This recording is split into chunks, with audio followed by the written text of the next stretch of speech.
So finally guys, টেকনোর একটি দুর্দান্ত phone আসতে চলেছে খুব তাড়াতাড়ি। আর এই ফোনটি টেকনো স্পার্ক সিরিজের ফোনগুলি হবে। আর টেকনো স্পার্ক সিরিজের এই ফোনগুলির মধ্যে তিনটি ফোন দেখতে পাওয়া যাবে: Tecno Spark 20, Tecno Spark 20 Pro আর টেকনো স্পার্ক 20 প্রো প্লাস। আর আজ এই ভিডিওতে টেকনো স্পার্ক 20 প্রো প্লাস এর এই ফোনটির ব্যাপারে আলোচনা করব। আর বন্ধুরা, টেকনো স্পার্ক 20 প্রো প্লাস এই ফোনটির ডিজাইনের কথা বলতে গেলে এখানে রিয়েলমি 11X 5G'র মতো কিছুটা লুক দেখতে পাওয়া যাবে। আর বন্ধুরা, টেকনো স্পার্ক 20 প্রো প্লাস এখানে ডিজাইনের কথা বলতে গেলে এখানে ব্যাক প্যানেলে দেখতে পাবে লেদার ফিনিশের সাথে আর গ্লাসের সাথে দেখতে পাওয়া যাবে একদম দুর্দান্ত ডিজাইন করেছে এখানে। তার সাথে এই ফোনটির ক্যামেরা মিডিউলে সার্কেল টাইপের লুক রয়েছে, যেটা একদম ফোনটিকে আরো দুর্দান্ত করে তুলেছে দেখতে। আর এই ফোনটির ফ্রন্টের কথা বলতে গেলে এখানে কার্ভ ডিসপ্লে দিয়েছে অ্যামোলেড এর সাথে, একদম দুর্দান্ত একটি ডিসপ্লে দিয়েছে। তবে বন্ধুরা, টেকনো স্পার্ক সিরিজের এই ফোনটি কত প্রাইজের সাথে লঞ্চ হচ্ছে, কি দুর্দান্ত ফিচারের সাথে লঞ্চ হচ্ছে, কবে লঞ্চ হচ্ছে, সবকিছু জানাবো এই ভিডিওতে। ভিডিওটাকে লাস্ট পর্যন্ত দেখতে থাকো। তার আগে বন্ধুরা, যদি চ্যানেলে নতুন থাকো চ্যানেলটিকে অবশ্যই সাবস্ক্রাইব করে দিও।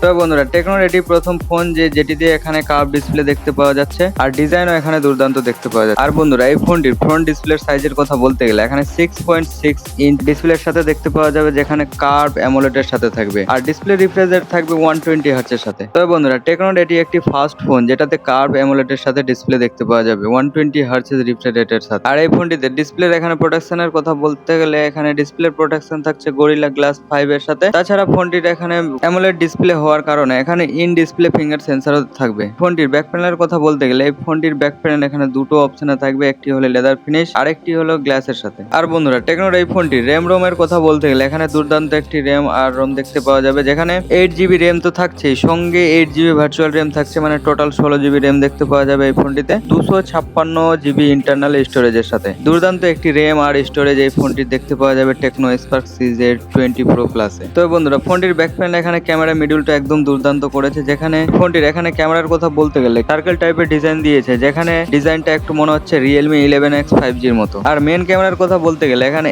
108 মেগাপিক্সেলের সাথে ট্রিপল সেটআপের সাথে থাকবে এই ফোনটিতে। তবে বন্ধুরা, টেকনোর এটি একটি ফার্স্ট ফোন যেখানে 108 মেগাপিক্সেলের ক্যামেরা দেখতে পাওয়া যাবে। আর বন্ধুরা, ফ্রন্ট আর সেলফি ক্যামেরার কথা বলতে গেলে এখানে 32 মেগাপিক্সেলের সাথে সেলফি ক্যামেরা দেখতে পাওয়া যাবে। তাছাড়া ফোনটির এখানে ব্যাটারি সাইজের কথা বলতে গেলে 5000 mAh এর ব্যাটারি দেখতে পাওয়া যাবে 33 ওয়াটের ফাস্ট চার্জারের সাথে। তবে বন্ধুরা, এই ফোনটির আরো যদি ইনফরমেশন জানতে চাও তাহলে চ্যানেলটিকে অবশ্যই সাবস্ক্রাইব করে রাখো। তাছাড়া বন্ধুরা, এই ফোনটির লঞ্চ ডেট আর প্রাইসের কথা বলতে গেলে এটা ডিসেম্বর মাসে নইলে জানুয়ারি মাসের প্রথম দিকে লঞ্চ হতে পারে ফোনটি। তাছাড়া প্রাইস এখানে 14 থেকে 16,000-এর মধ্যে এই ফোনটির প্রাইস হতে পারে। তবে বন্ধুরা, টেকনো স্পার্ক 20 প্রো প্লাস এর এখানে ইনফরমেশন কেমন লাগলো কমেন্ট করে অবশ্যই জানাও। ভিডিওটি যদি ভালো লাগে ভিডিওটাকে অবশ্যই একটা লাইক করে দিও, আর যদি চ্যানেলে নতুন থাকো চ্যানেলটিকে অবশ্যই সাবস্ক্রাইব করে রাখো।